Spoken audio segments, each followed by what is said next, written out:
challenges, perhaps. So, over to you, Sarah. Thank you, Nick. Thank you very much. And great introduction to why we actually decided to put together this book. I mean, the main reason that gave rise to the research was that I've been struck throughout my career as a researcher and as a humanitarian practitioner by how significant land issues are in many humanitarian contexts, as you say, and the considerable effects that protracted crises in particular have on land relations. And yet, despite the very apparent importance of land issues, I've always been surprised that humanitarian organizations haven't tried harder to work out ways of working with land issues in a more effective and in-depth manner. And the common explanation I've been given over the years of why this was the case is that these issues were too complex, too politically sensitive, or that they were in the remit of development agencies. In the last few years, I think awareness has changed somewhat, and of course, in the humanitarian response review in 2005, land issues were identified as a major gap in humanitarian response, and that has given the rise to a number of initiatives around land issues that have been led by the Interagency Standing Committee, by ISC. But the majority of these initiatives have really been focused on returning land and property to IDPs and returnees, and that's where and refugees, returning IDPs and refugees, and that's where we decided that more research was needed to try and explore the variety of land issues and the whole complexity of land relations that could better inform humanitarian action. So we started the research in 2006, and I'd like to take the opportunity to thank my colleague Samira Lawhari, who sits there, who has worked with me throughout the study since 2006 and has helped put together what has then become the book. We commissioned and undertook a number of case studies. They're all reflected in the book. There are case studies on Rwanda, on Angola, on Sudan, and Colombia. And we also did desk studies on Afghanistan and East Timor. And we used the learning from the case studies to put together what I believe was a groundbreaking conference. You find the record of the conference outside in the list of publications, but this was a conference where we tried to bring together land experts and humanitarian practitioners and policymakers who, to my understanding, had never really met to such an extent and in such depth before. And the debate that followed in that conference was very rich, very interesting, and gave the idea to sort of assemble this analysis into a book. So the conceptual papers we used for the conference, the desk studies, the record of the discussion is what you find in the volume.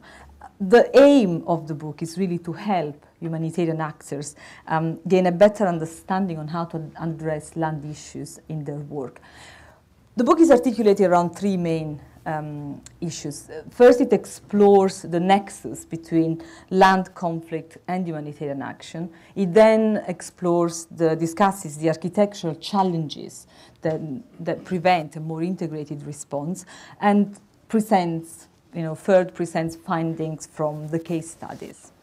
Let me start with the nexus between land and conflict, the interface between land and conflicts. That is set in the first chapter, which is written by Alex de Vol.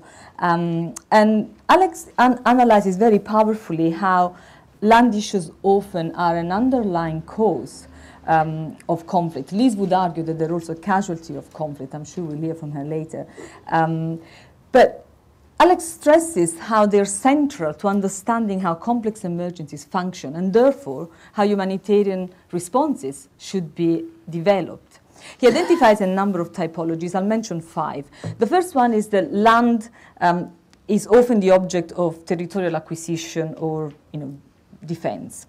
The second is the belligerents try to seek control of land or of the natural resources that lie beneath land by dispossessing populations that live on that land. And these dispossessions often becomes the cause of rural resistance or insurrection.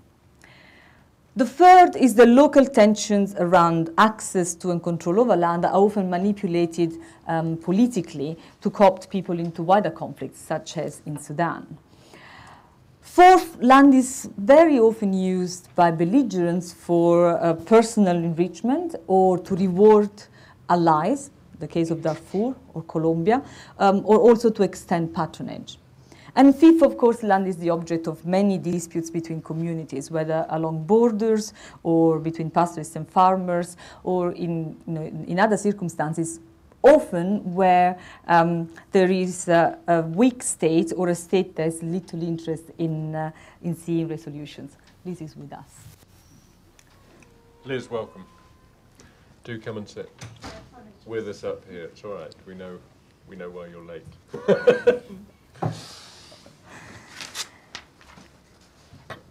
However, land is very rarely the sole cause of conflict, and I think the analysis they identify land scarcity or land inequality as the primary cause of conflict fail to understand that land is one of other factors, and it's important to understand the interaction that land has with other elements of similar importance. John Bruce in the book makes a very powerful case in discussing the Rwanda case study of how land has been identified generally as one of the primary causes of the conflict in Rwanda, but he emphasizes how these was issues of power, the nature of the state, ethnicity were all important to understand the conflict in the country.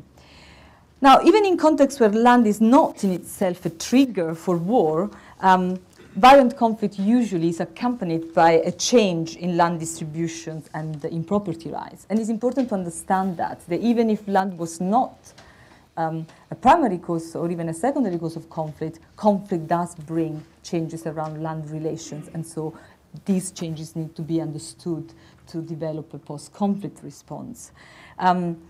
Generally, they are accompanied by secondary occupation of land following displacement.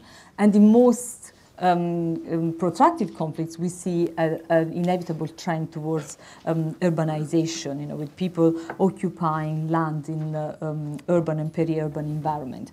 One of the case studies I have authored in the book, the case of Juba, shows very strongly, I think, how these dynamics are dramatic in this context.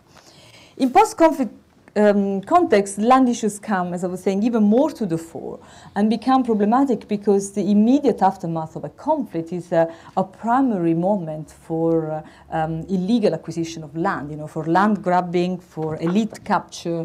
We see a lot of disputes arising as a result of land having been abandoned and occupied by others. Others, they often did not have any other option but to occupy the land they knew belonged to others, but they perhaps were themselves displaced and didn't have any other place to move to. Land is also captured in the immediate post-conflict phase by business interests. We've seen that in Angola, in Afghanistan, in Sudan. Investors want to capture this valuable land, and of course, that clashes with the welfare of the communities. A key issue, it's the claims on this, the competing claims on the same plots of land where there has been widespread displacement. We know that in Afghanistan and in Sudan, these kind of land disputes have been one of the principal obstacles to the successful return and reintegration of IDPs and refugees returning to the country. And this is because behind these conflicts, we see a coexistence of different systems of authority related to land. There are customary law, statutory law, at times religious norms, for example, Islamic law. They all sit together and regulate these relations. John Unruh in the book discusses how conflict itself plays a role in developing and further exacerbating this legal pluralism as is technically defined. Now, because of all these dynamics, it is really crucial that land grievances and land claims are addressed promptly at the end of a conflict. And we say an end, but we know that in practice, very little change in the immediate aftermath of a peace agreement locally. If anything, there is an acceleration in certain dynamics that can lead to even further tension. And so if these issues are not tackled promptly, what we see is that these tensions inevitably escalate and threaten the usual, fragile stability that follows a peace agreement or a post-conflict transition. But why is this relevant for humanitarians? Well, humanitarian organizations tend to be the first ones to deploy when a conflict ends, usually because they're already there, usually because they're the ones that operate in a conflict environment. They are also the ones that tend to operate in protracted crises, where land issues again become of paramount importance as the crisis develops, especially where there is widespread displacement associated. However, as we've said, humanitarian organizations do have a tendency to avoid land issues. And that can be understood in the first few weeks of a humanitarian response, where your priority is really on life-saving interventions and to make sure that you save as many lives as it is possible. But it is less acceptable in the medium to long term, especially in protracted crises. Now, these issues are not given attention even in, when the fundamental, for instance, in terms of selecting a potential site for a refugee or an IDP camp, seldom we actually ask ourselves the question of whose land are we actually occupying by establishing a camp here. And so, at best, the consequence of this action is that we miss an important opportunity to tackle land issues in this response. But at worst, we can actually fuel tension and, create conflict. There are many sectors of intervention in the humanitarian response that touch directly or indirectly on a vast array of land and property issues. I mentioned three, but there are others. The first is food security. Seeds and tools are one of the favorite tools for response in many humanitarian crises. And yet, in my career as a humanitarian practitioner, I've almost never really seen this distribution of seeds and tools accompanied by an in-depth analysis of whether these people actually have land to farm, what are the norms that regulate access to farming land, to what extent they can access this land, and how these patterns of access to land have changed during the conflict. The second sector is protection, and this is a sector which encompasses the full range of property-related rights. It's interesting that in all the countries where we've done case studies, and particularly in Darfur and in Burundi, the case study that Chris Higgins wrote, what the analysis revealed was a greater awareness of protection issues arising from land and property rights amongst national staff. But it's sort of a much more deficient analysis amongst international staff. This was always signaled to us as critical by national staff, but hardly ever by internationals. Another sector is shelter and camp management. We've said before, camp is a default response, to displacement, and a response that becomes invariably a long-term response, even when it doesn't need to be. And again, this is a response that fundamentally alters land relations in a country, in an area of operation. If you look at Darfur, 6 years into the crisis, we have basically reshaped the ethnic geography of the region, through the camps that we have set up. Again, this has not been accompanied by an in-depth analysis of the land relations that existed around the urban and peri-urban environments where the camps have been set up, and the implications for secondary occupation of land in the areas that have been abandoned by IDPs. Now, in post-conflict settings in particular, this is another time where humanitarian responses come to deal with land issues, particularly in return and reintegration operations. These are operations usually carried out by humanitarians, and this is also the type of work where we have seen the greatest interaction between humanitarian action and land issues. Now, in most of these return and reintegration operations, what we see is a tendency to try and return people to a status quo ante, which is de facto impossible. Is this attempt to help people return to their home areas without a more sophisticated understanding of whether this return is possible and whether even if it is desirable. The transformation that occur during conflict are seldom taken into account.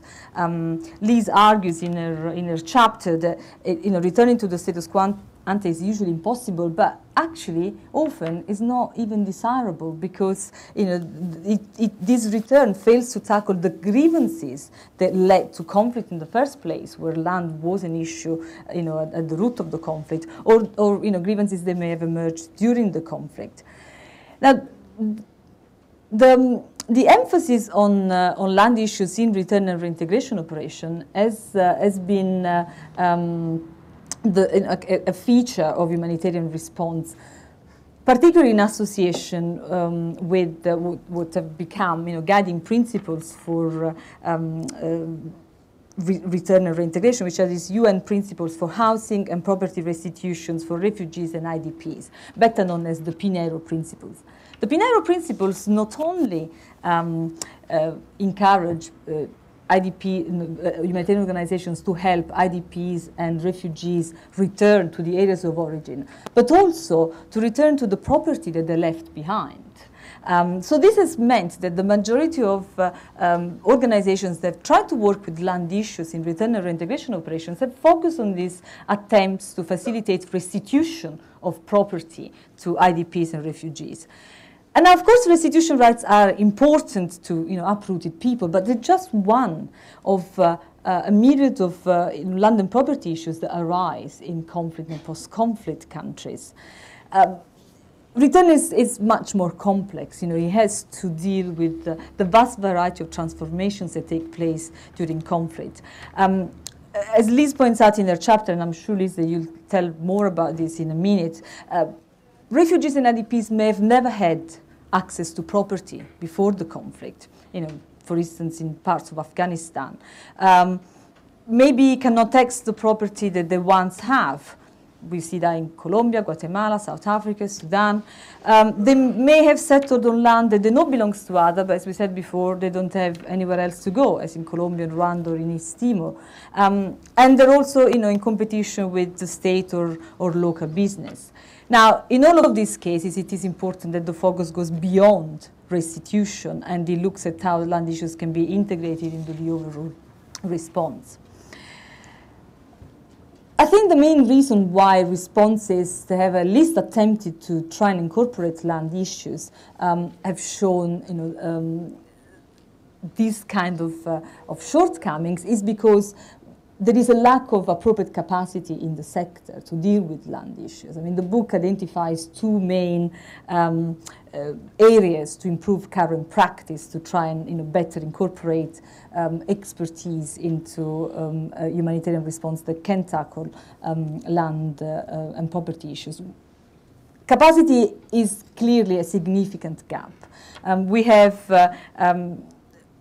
quite a lot of land tenure experts, but very few individuals have expertise in both humanitarian and land and property issues.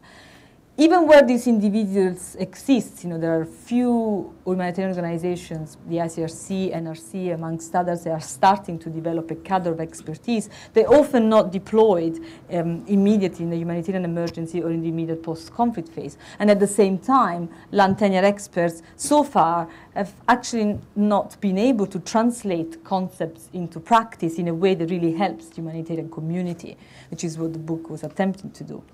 There are some steps that are being taken, at the moment. The cluster working group on early recovery is finalizing guidelines on land and property issues in post-conflict context. There'll be a draft circulated soon. We've been involved in developing these guidelines at HPG. The ICRC has developed a template to help all its country delegates understand how they can analyze land issues so that the protection issues arising from land and property issues can be incorporated in their response in these countries. And a roster of experts that combine both land and humanitarian expertise has been put together and is maintained by Displacement Solutions.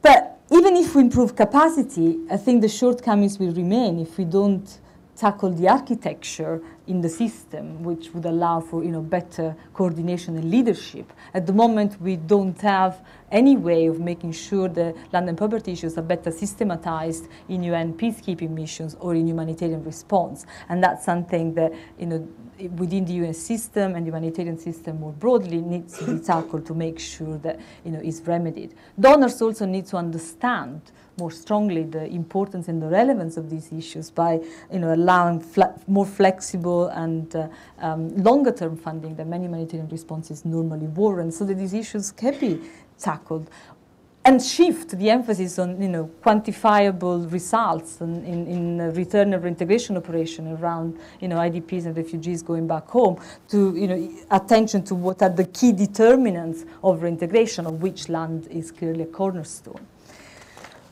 I just conclude with a few practical ideas of what humanitarians can do to try and improve practice. There is a number of ideas in the book, that Liz, Chris Huggins, John Unruh, and others emphasize. I'll mention 2 or 3.